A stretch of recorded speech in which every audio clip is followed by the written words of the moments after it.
So David's going to share a bit about what he's been learning for the last few decades, the last 10 years since he's been working with Converge. And we're lucky to have his distilled learnings here. He just wrote a book, which hopefully y'all will check out, called Impact Networks. And he's been working and thinking about these issues for a long, long time. And yeah, I was sort of reflecting on how I connected with David. Oh yeah, sorry, I should say who I am. Hi, I'm Brian. I'm part of Building Belonging, part of the group that's now, we have an interim stewardship circle. We prefer the word stewardship rather than leadership. Feels more aligned with how we're trying to support each other. And I have the privilege today of helping introduce David and to share some of his work with everyone. And I'm grateful to be in shared space. I see some folks. If you're in Building Belonging, feel free to wave so other folks can see you if they want to chat with you. And then the rest of the group are folks who've expressed interest in joining, and hopefully we'll find a way to make that happen at some point. So I'm going to stop talking and invite David to share a bit. And just to share that, I was reminded that actually another member of Building Belonging introduced me to David, Lindley, many moons ago. And so it does feel like a small case of networks already connecting and reinforcing each other. And what I love about David's work is how generous he is in his sourcing about where the ideas come from, which is a way of kind of making visible the networks that led to his own thinking and inquiry. I just find that a really attractive way to share knowledge. And how generous, David, you are with sharing your really hard-earned learnings back with the community in service of us learning more quickly and making these connections. So I really feel reading the book felt to me like yeah, the network weaving that you do in action, and it made me feel more inspired to kind of practice this and share with others. It's very accessible, not always my strong suit, so I'm happy to have that skill set. Before I invite David to do a quick share here, we'll do about probably 10 minutes or so. We want to give folks a chance to get back together in breakout rooms to discuss, so you don't just have people talking at you the whole time. Before I do that, I'm looking at the bottom of my screen. Motaz, I know you're deep in Egypt. Did you want to say anything before we jump in, or would you prefer to pass at this point? I'll take a quick stab at it. If I get disrupted, well, it is what it is. I want to say there's a resonance between David's work and the Building Belonging Network for a couple of reasons. Leonie mentioned one, that the Building Belonging Network is itself right now holding some of the questions around building connectivity, building trust, thinking about outward impact. Many of the stuff that David talks about in the book, those are, as a network, Building Belonging is modeled as an outward impact network. And many of the issues that come in the way of the world being a place that is welcoming and kind to more people, many of these are mindsets, cultural barriers, structural barriers, basically the same mix of challenges and obstacles that impact networks are well suited to kind of address. So there's multiple levels of resonance and interest for members of the impact community, members of the Building Belonging community in this work, not especially those of us like Leonie and Brian and myself on the stewardship in the stewardship circle of Building Belonging. And with that, and I'll say one last thing. I think part of what I like about David's book is that it's a great introduction for folks who are new to network practice, but it's also really useful for folks who've been doing it for years. It's a great quick reference guide, even for folks doing organizational development stuff, strategy stuff, system stuff. So it really speaks to multiple kinds of people who are interested in this work. And with that, take it away, David. All right. Thanks, Motaz. Thanks, Brian. Thanks, Leonie, for that great introduction, and Donia for the grounding. Hi, everybody. It's really wonderful to be here with you. Just to share a little bit about my background and how I came into this work, and then some kind of core concepts of the things I've been learning from so many different sources. And then we'll get you back into great breakout groups. About 15 years ago, I was working at a nonprofit organization here in Coast Salish Lands, Seattle area, where I am. Fair Start, for those of you who know this region. They do amazing work supporting folks without shelter to get trained in and find jobs in the culinary industry, and doing amazing work, changing the lives of individual people. But while I was there, I was also noticing how they were working in this massive broken system, just chronic lack of affordable housing throughout this region. And primarily too, they were really focused on their own organization's sustainability and growth and their ability to impact individuals. And it's totally understandable, but I started to get really curious about how we could work not just in individual organizations, but also across organizations and across sectors to address these big, wicked, complex challenges that we can't solve by working alone. And so that led me to Monitor Institute, which is the social sector wing of a consulting firm. I was only there for a year, but I started to discover June Hawley and Valdis Krebs and the work of Magdalene Taylor and Peter Plastrick and networks like REAMP that brought together over 100 different organizations and foundations to equitably reduce carbon emissions across 9 Midwestern states in the US by the year 2050. These networks were intentionally developed. They weren't just spontaneous, they were actually staffed. And I started to notice also individual organizations who were scaling their impact, not by scaling up their organization, but by scaling out through connections, through their networks, through collaborations. So that was the light bulb moment for me. That was about 10 or 12 years ago, and led me to be the network coordinator, founding network coordinator for a network in Fresno, California, bringing together 48 different leaders to revitalize their city. Later Santa Cruz Mountains region, a network to steward 500,000 acres. And along that path, catalyzed Converge, which Converge itself is a network of practitioners who support impact networks. It started in 2013. And over the past 9 years since then, really been fortunate to work with over 50 different impact networks all around the world, different fields. They're really different in terms of who's involved and their focus and geographical context and history, but there's also so much that's similar, come to discover, in terms of how they begin and the type of leadership that's required and how they're formed and structured and supported.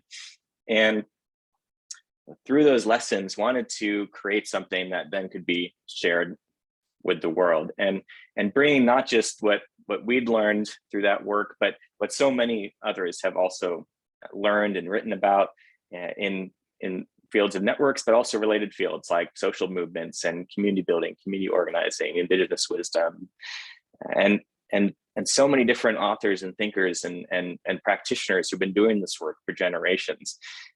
So, I want to start by just showing a 45-second clip that's a teaser of a documentary that we created that really centers the voices of 6 network leaders around the world, because this work is not about me or Converge. It's really about how can we do more together than we can do alone.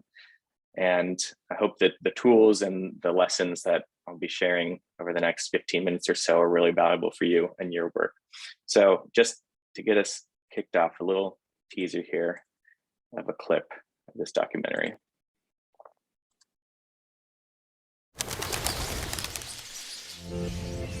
Nothing is in isolation, right? Everything is interconnected. I think networks are probably the perfect structure for today's world. To bring different people from different sectors to come together for a common goal and for a common good that then achieves something that wouldn't have otherwise happened if they hadn't come together. With networks, we have the flexibility to innovate and to address challenges in real time. I would say that networks in the end are going to show us the way forward.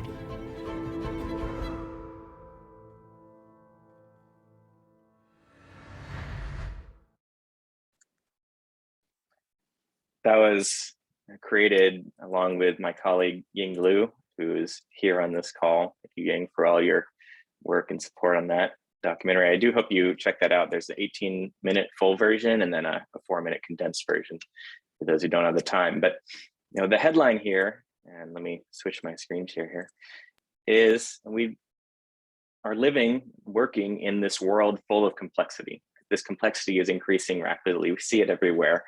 We know that we have to work together in unprecedented ways and at unprecedented scales, addressing complex issues like social inequities and climate change and providing economic opportunity for all. These are issues that can't be solved by working alone.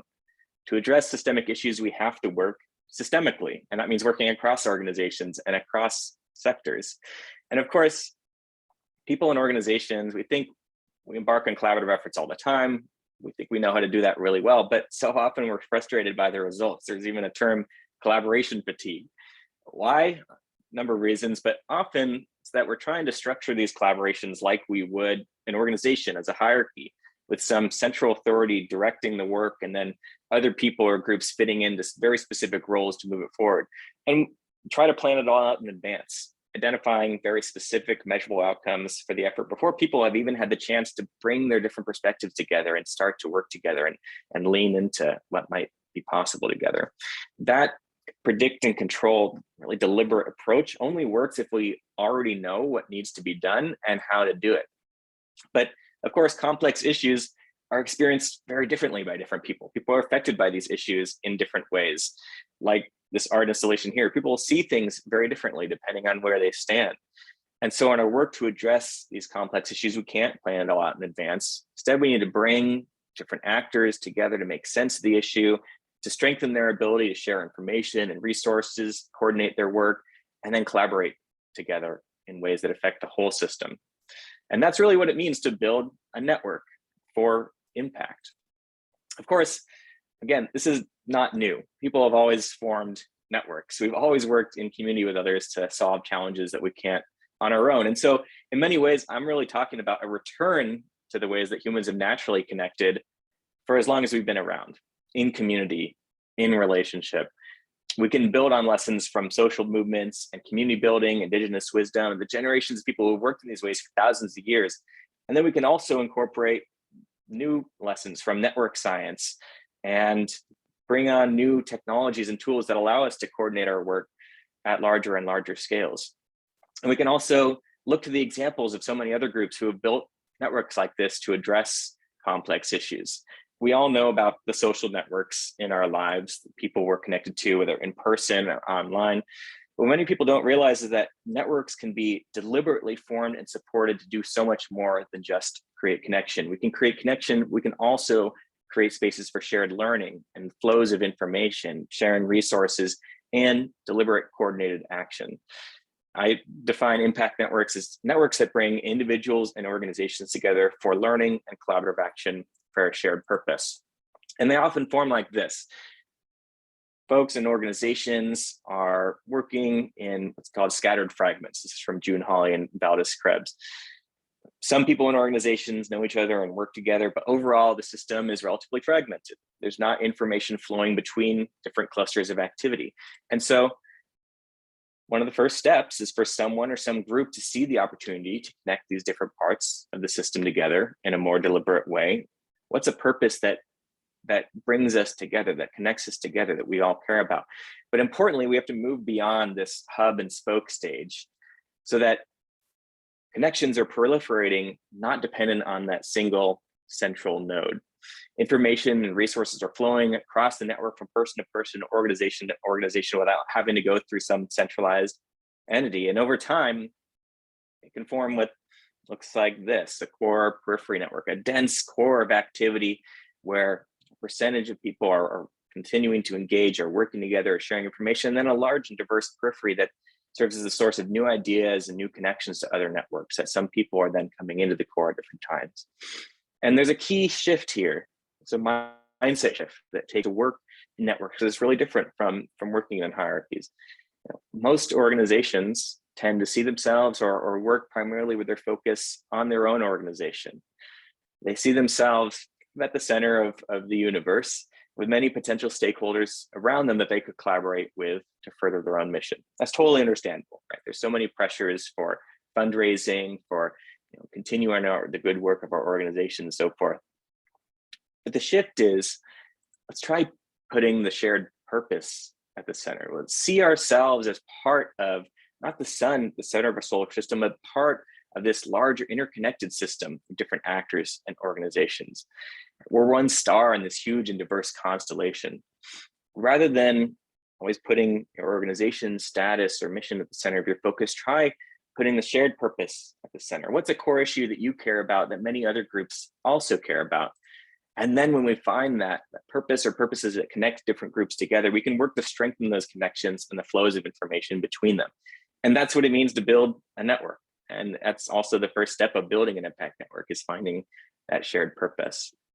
And again, it's really different from working in hierarchies. Sometimes it takes some time. It's not like we're all rowing in exactly the same direction at the exact same speed, trying to get to the exact same endpoint at the same time, like the rowers on the left. It's more like a flotilla of kayaks. Each group, each individual or organization who's part of a network, they have autonomy in their own kayak. They can go off and explore an interesting channel. They can make adjustments to their own kayak, but we're staying connected. We're moving forward a bit into the unknown. We might have a good idea of where we want to end up, but along the way, each organization has agency and choice.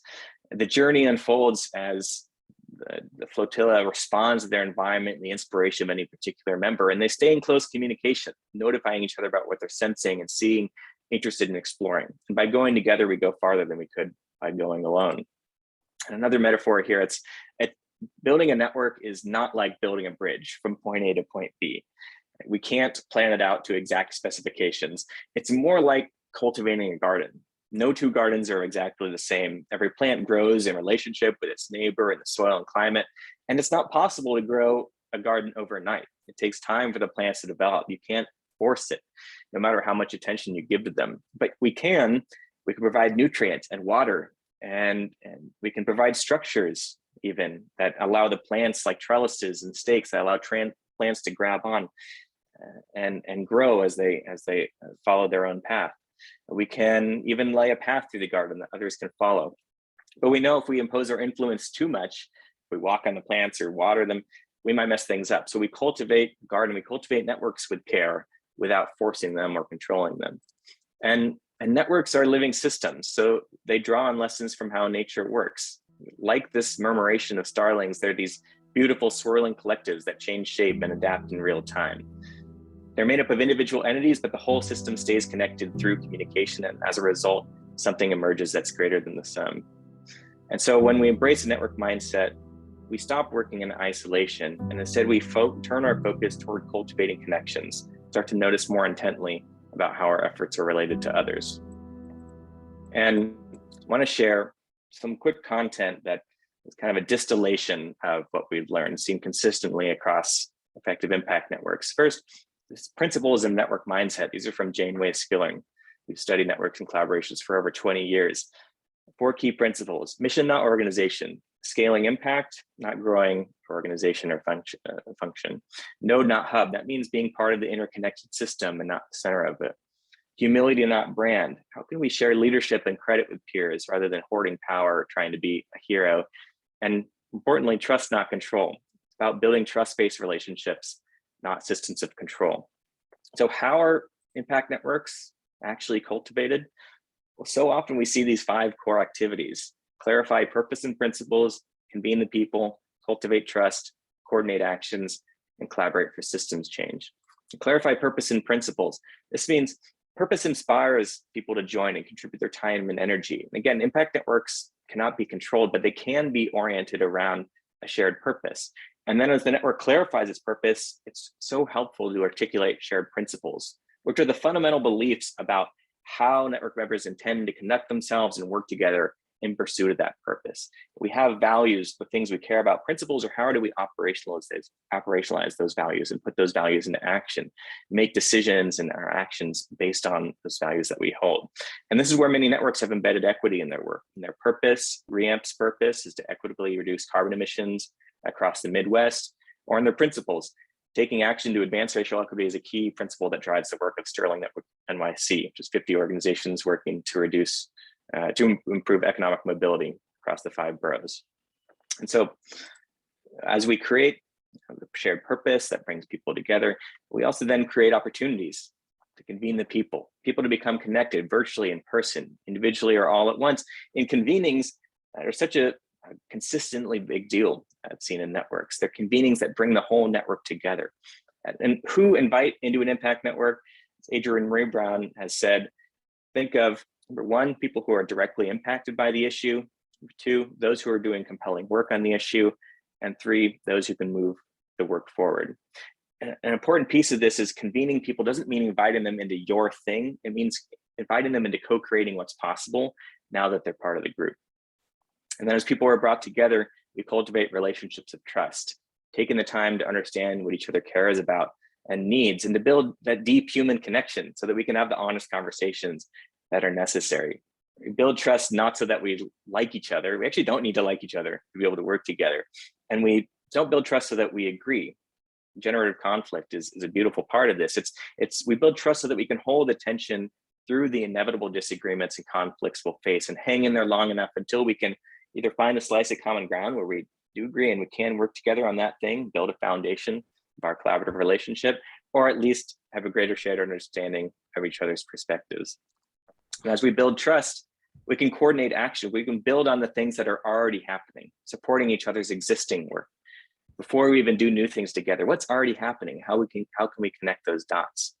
And we can see that these flows of information and knowledge and resources create stronger systems, just like how the trees of a forest share resources thanks to the mycelial networks that connect them together. So this is just briefly a look at 3 network maps that shows the evolution of how a system can become more connected.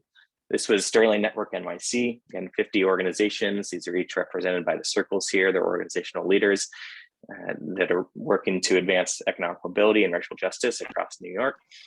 The colors here are their primary sector, and the connecting lines are regular communication. And we can see that this particular map, sorry, I'm getting a little bit of feedback. Maybe somebody could go on mute. Thank you. This particular map was developed before the network ever convened together for the first time. And you can see some organizational leaders are regularly communicating with a few others, but by and large, the system is fragmented. So over the course of its first year, taking the time to convene the people, to build trust, to coordinate our actions, you can see the system became much more interconnected. The network also recognized some gaps in terms of who is there. So it brought in the purple circles. And then over the next year, even more connected, that dense core periphery structure we're looking for. And then finally, in addition to coordinating the things we're already doing, we can collaborate in new ways to create change at the system level. That means making collective sense of what's happening from many different perspectives, bringing our pieces of the puzzle together to see the big picture, taking action on leverage points. Donella Meadows has said, places where a focused effort on one thing can create big changes throughout the whole system. And then 2 more things that I've seen consistently across effective impact networks. And the first is network leadership. Many people assume that networks like this just happen, that people self-organize spontaneously, but that only goes so far. The truth is that leadership always matters. It's just a different form of leadership than we see in hierarchical environments. And the folks who helped frame this call today, you're seeing that embodied. That's a great modeling of network leadership. Rather than defining rigid structures and rules, network leaders nurture a culture of trust and reciprocity. Rather than command and control, they seek to connect and collaborate. They're not there to tell people what to do, but to foster self-organization and to support them as they discover what they can do together. And there are many different roles network leadership can take, but I just want to highlight 4 briefly here. Catalyzing, one, bringing together the network for the first time, or catalyzing a group of people to focus on a particular conversation or piece of work. Facilitation, supporting people to have conversations that they need to have and find a way forward. Weaving, that's connecting people together who might benefit from that interaction. And then coordination, the back of the house pieces, the enabling infrastructure, right? And speaking of enabling infrastructure, networks do need some degree of structure, but the key here is just enough to provide support like a trellis in a garden, but not too much to stifle emergence and creativity, right? A minimum viable structure. So that's like things like mechanisms for forming circles or teams, online communication platforms, and so on. And so in the breakouts, we're going to ask you which of these ingredients are really thriving in the networks or communities you're a part of, and which may need more attention. But this is kind of a summary here. And just want to share one final point as I leave you. Double down on a point I made earlier, which is it's all about relationships. It's what makes it all work. Networks are just webs of relationships connecting people or things. So they're only as strong as the connections that tie them together. So if at any point you feel unsure about how to proceed in your network, collaborative work, invest in relationships. That's really what makes fragmented systems become creative, adaptive, and interconnected wholes. And I want to pass it back to Brian or Motaz But also just to share on our website, converge.net, there's a toolkit there. It's free, Creative Commons, has surveys, facilitation guides, so many of our favorite network tools. We created it so that you can take it, adapt it, use it in your own work, and I hope you do. All right, cheers, y'all. Thank you. Thank you, David. So what we'd like to do is to, I imagine that our brains are bubbling. So to give a little bit of space, we're going to open up some breakout groups. You'll be in groups of about 3 or 4 and be together for about 9 minutes.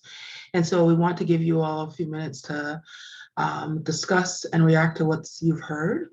And the question that we're inviting you to consider is to think of a network, community, or collaboration you are currently involved with. And in the group, and in that group, which of the key ingredients of impact networks feels the strongest and why? Also to look at which needs the most attention and why. If you could consider the 5 C's, clarifying purpose and principles, convene the people, cultivate trust, coordinate actions, and collaborate for systems change, as well as network leadership and enabling structures. So I think that's been copied into the chat. So you'll have access to the question as you review. And as soon as we're ready, Brian will open up the breakout groups. Yeah, so we intended to close here at the hour. So we'll just come back to kind of say a nice goodbye for folks. I want to respect people's time, but want to also give you a chance to connect with each other and process a bit. So we'll see you back here right around the hour.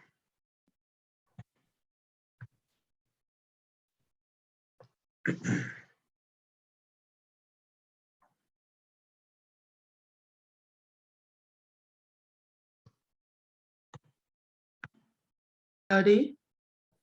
This meeting is being recorded. Welcome back. So in honor of time, we will be closing, having like a light close in the next couple of minutes, and then we'll be keeping the room open for an additional 10 minutes. So in that time, I want to thank you all on behalf of those of us who have been holding today's space for your participation, and a special thanks to David for joining us and sharing his ideas and the learnings that are present in the book, which has been linked now in the chat. And so for those of you who need to leave at the top of the hour in about 1 minute, we invite you to do so. If you want to share anything in the chat, do so quietly. And otherwise, we're just going to spend a little bit of time harvesting, because we have burning curiosity about what you all discovered during your conversation. And so we look forward to connecting with you all at some point in the future. Okay, so I'm wondering, with that being said, if there's anyone who would like to share something that came up during the conversation in the breakout. Please feel free to raise your hand using either the raise hand function, or it looks like Gail, did I see you physically raise your hand? Are you still here? No, I can't find you. Oh, okay. We'll start with you, Ying. Sure. Hi. I'll just say that in our small group conversation, people were also interested in Converge as a network and how we operate as a network instead of as a differently structured organization. And I just want to say how freeing and empowering it is to work in a network fashion in terms of our livelihood. And we only got into the very beginning of the conversation, but I just say, I think it's a structure for work to come. Yeah, that's an exciting development. Thank you. There's a question there around links, etc. for more information. I think they're being shared or have been shared in the chat. Anyone else who would like to bring their voice into FAR Collective Learning? Let's hear from you, Rod. Yeah, thanks. We just got cut off a little bit with Motaz going off on something that was, I think, just brilliant. He kind of listened to each one of us kind of share a challenge with the network, and really how he put a spin on the fact that this is the work. Like, we see them as challenges, but it simply is the work. And I think that is such a profound reminder to just kind of press into the work. Like, it's not really an obstacle or that. It's just kind of your job description going forward. And so I think that was just really that just kind of landed really deep in my ecosystem.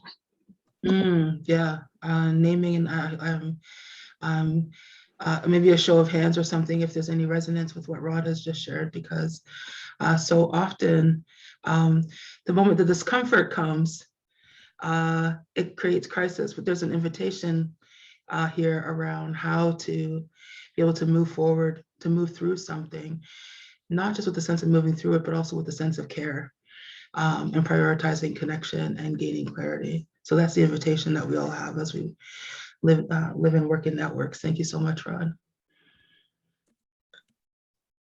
Anyone have anything to share either in response to that or something new to share that came from the harvest or anything that had to do with our time together this morning or evening? Let's hear from you, Tracy, inviting your voice. Hi, everybody. This is so awesome. Thank you for convening this and for this amazing book. I shared in the breakout a challenge that I'm facing, and I'm picking up on something that showed up in the chat a little bit earlier around purpose. And how often do we revisit purpose? And something was offered like, let's revisit it, annually. I'm joining a new mandate where the team's mandate is kind of inherited from a previous team. It has changed form, but not really. And so I really want to invite my new team to revisit purpose and just gain some clarity. It doesn't need to change radically. It's just like the language doesn't fit anymore. So I wonder what strategies or key questions I could offer to invite this team to lean into purpose a little bit more for clarity. Yeah. I'm wondering, David, if you have a response to that. I'm not putting you on the spot. I think that was to you. Sure, that's fine. Yeah, I mean, I think that the best and most succinct response I can share is that in the toolkit, we have a network charter template, which does have framing questions around, why we're here, the overall, the high level purpose, as well as, who is this network primarily for? Who is this network for first, as Priya Parker has said? Some bounding in communities is important to create belonging often. And, what are our priorities? We can do many different things, but not what are we going to do specifically, but what are some areas of focus that we care about? And then, of course, the principles, like what do we hold as important? And I think that's the piece that so many groups talk about values, but then they kind of just put them away and never revisit them again. If you do the hard work of identifying shared values, the next step is then, how are we going to actually put those values into action when we're making decisions, when we're having conversations about what to do next, and creating a cadence and a process, norms around continuously revisiting those principles as we're moving forward. And so I've found that purpose is often very high level, but that actionable part of it often comes in those principles. So that might be a place to specifically focus on for that group.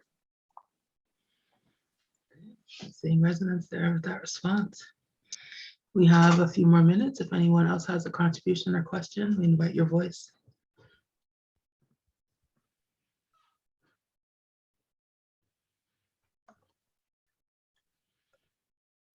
Okay. I actually have a question. Looks like Motaz has one. Let's go to Motaz. Thanks, Leonie. Yeah, I actually logged off and came back on because I realized I do have a question. So David, you mentioned you've also been working with the DAO space, for the decentralized autonomous networks. I'm really curious, what innovations are you seeing there? Because they're trying to solve some really new problems. What lessons from that space do you think people working in the social impact network space can learn? What are things we haven't had to deal with yet that they're starting to tinker with that we can learn from? Yeah, decentralized autonomous organizations are, for those who don't know, are internet native organizations that have often spawned from Web3, and people will call it the crypto space, but it's a lot more than just kind of the scammy tokens that are out there.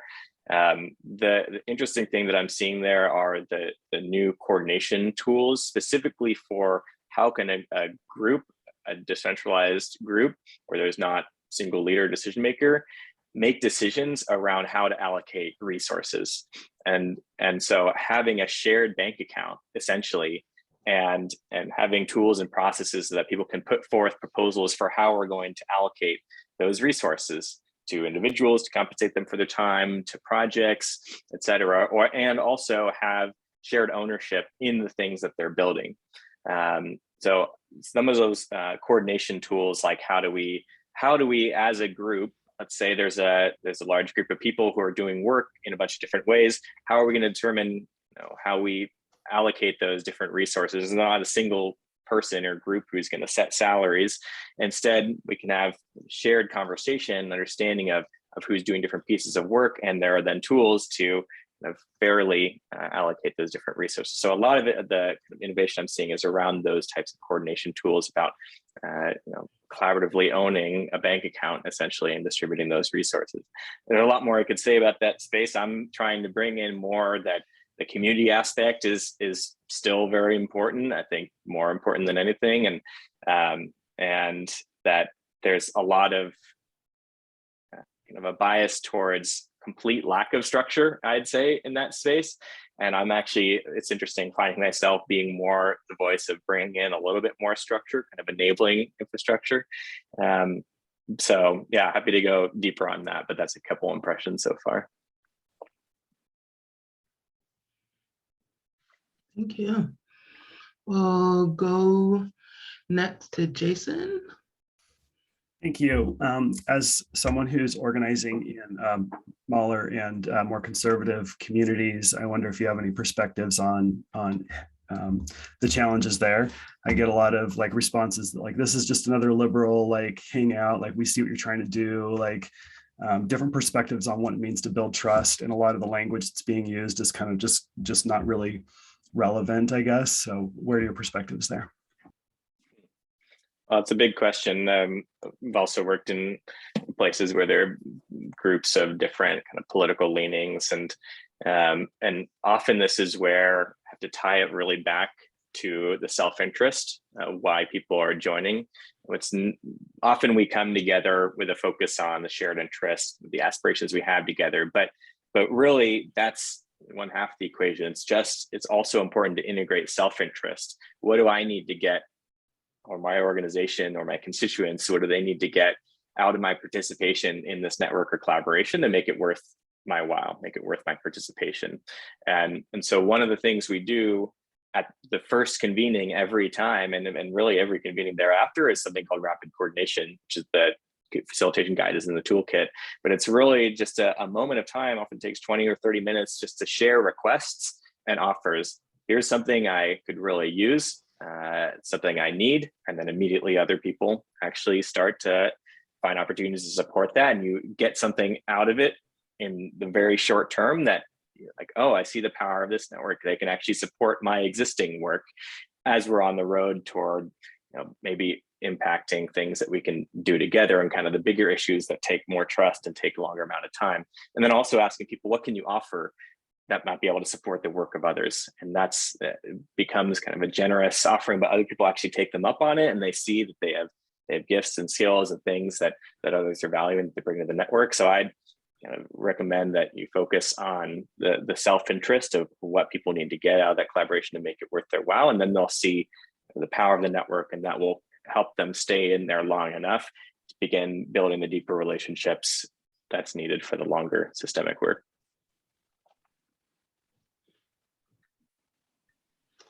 Yay, a small child has entered the chat.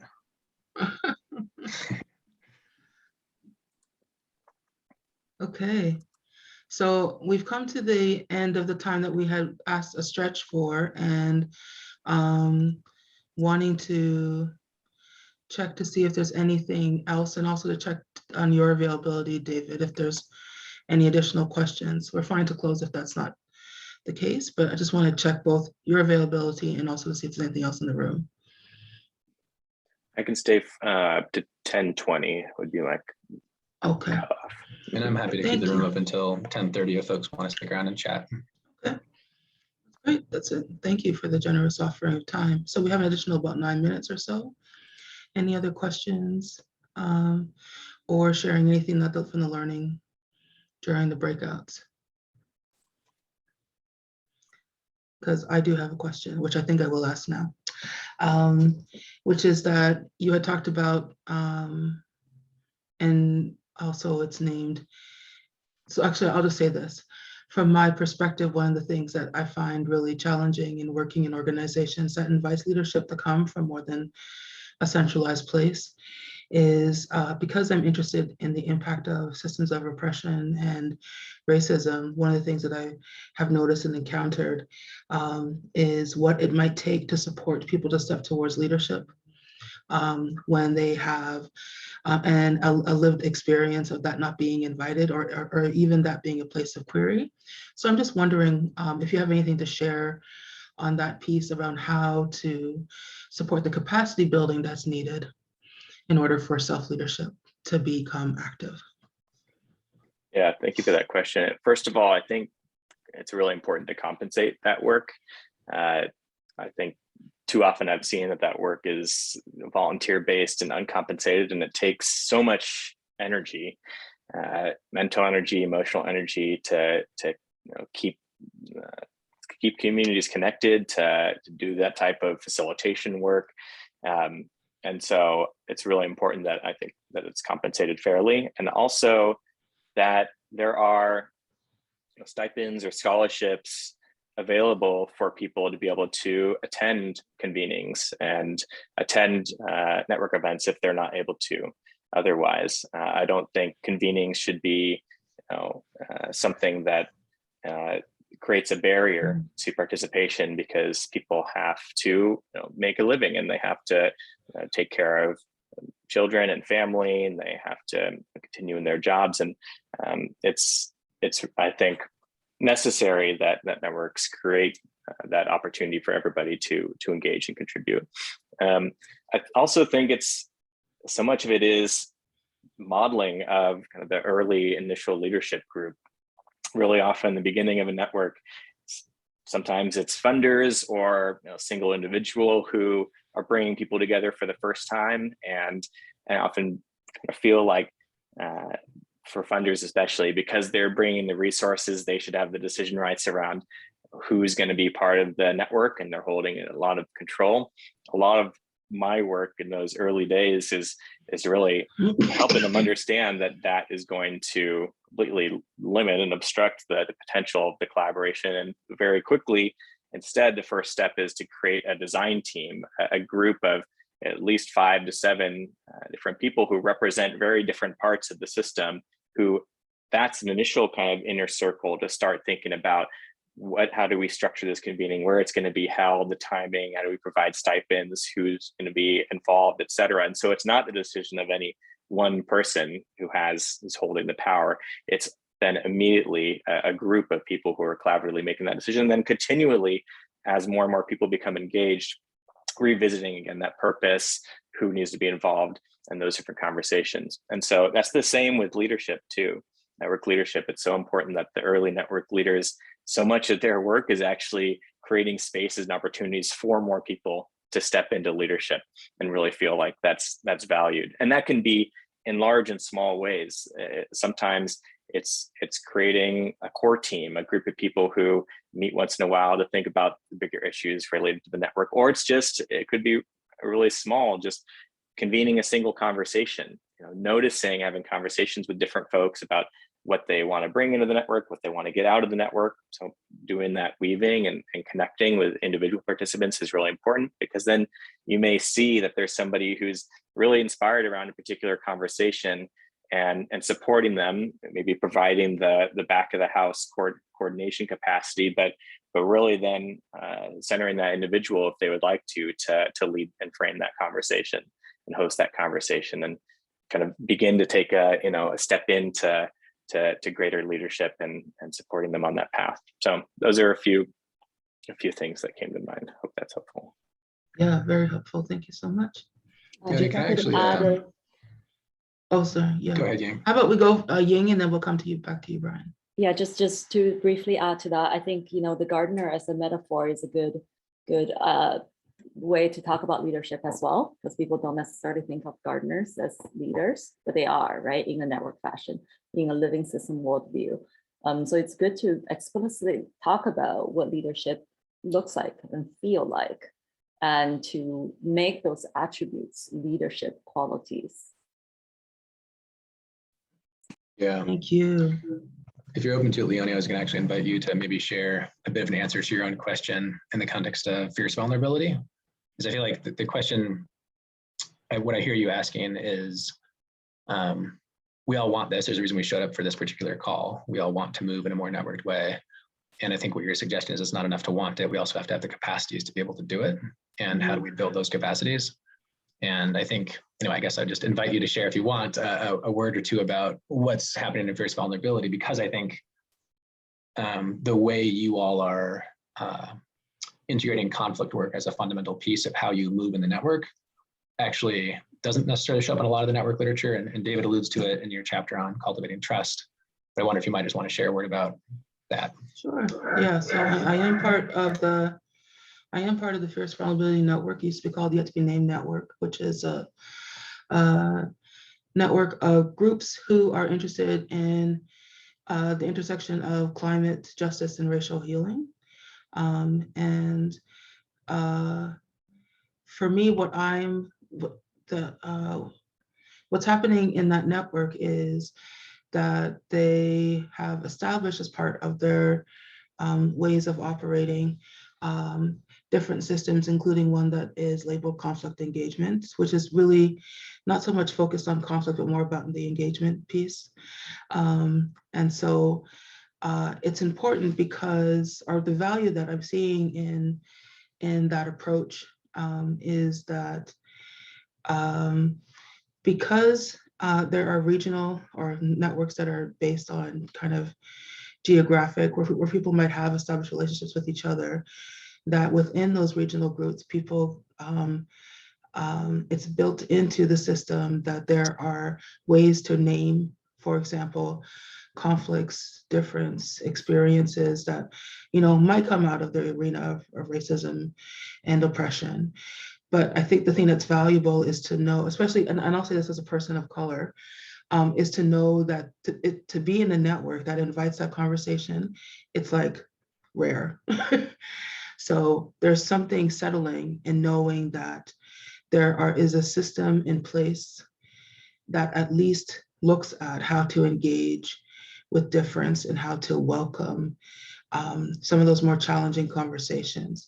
And so there's active conversations in not only addressing conflict, but also naming the things that are barriers to conflict, such as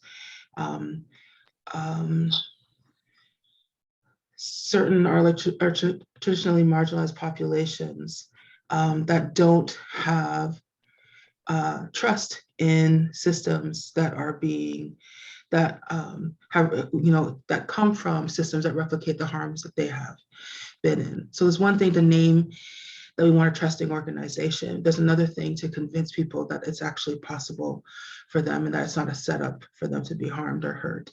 And so having some systems in place helps people to be able to name things as they are happening, and it teaches the system how to kind of shape shift, move and shape itself to meet more and more needs. So that's kind of what the experience has been. And we're trying to do something similar within Building Belonging. Yeah. Love it. Yeah.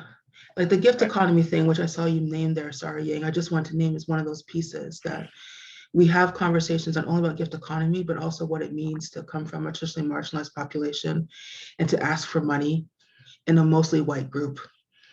Like that's a dynamic that needs care. So that's the kind of thing that I love about Fierce Vulnerability Network. Sorry, I'm gonna shut up now. I have to drop. I see a question from Kieran that I think I can help answer before I do, though, which is curious if folks found that the purpose needs to be specific or kind of vague statement work. Sometimes I wonder if I'm driving for too much specificity. Yeah, this is a really important question. I think at first, in kind of the initial gatherings of the design team and maybe the first convening, it's okay to have a higher level purpose statement, but I do definitely recommend trying to create a more and more specific focused purpose, because the more tightly we can bound these networks around your specific issue and or geography or population or combination of those three, the easier it is to, first of all, bring people together and have people self-identify that fits something that they care about and they're interested in investing their time in, but also helps focus the conversations. And these complex issues are so big and huge that if we stay at too high of a level, it just becomes sort of all-encompassing and often frustrating. I've seen for networks that are trying to tackle these incredibly massive issues. It's really hard to find specific points of leverage that they can actually move on. And so the further down we can drill into specificity, the more focused our conversations and our work and our impact can be. When you have a really high level purpose, you could, if it's hard to drill that down, then you can stay with that high level purpose. But I would say then kind of smaller circles or subgroups would want to focus on much more specific parts of the system that they can then have kind of more intimate conversations within to find, do some analysis and find points of leverage within that. So that's how I think about that overall. I have to prepare to facilitate another conversation, so I'm gonna drop off. Thank you so much. Thank David. you so much, everybody. I appreciate you having me and being part of this conversation. Cheers. Yeah. So we're going to do our second soft closing to just thank people again for their time and attention, and for those of you who need to leave to do so, but also the room will be open for the next few minutes. So if there's any additional questions or sharings, then we're open to, we have time to hear it in the next 7 minutes or so. And maybe we'll just invite people to kind of unmute and to share anything if they would like. And if there's nothing, then we'll move to closing. Just want to say thank you. This is my first experience with your organization. I can't even remember how I found you, but this has been wonderful. And I made a wonderful connection in the breakout room. We were both in the same 2 breakout rooms. So I want to say thank you for that. I really appreciate it. And I'll look through the chat to see if there's anything in my area where I can possibly get involved.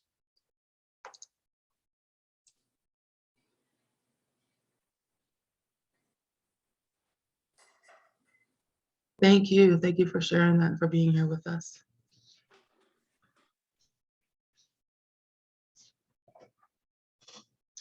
Okay, I guess people are waving goodbye.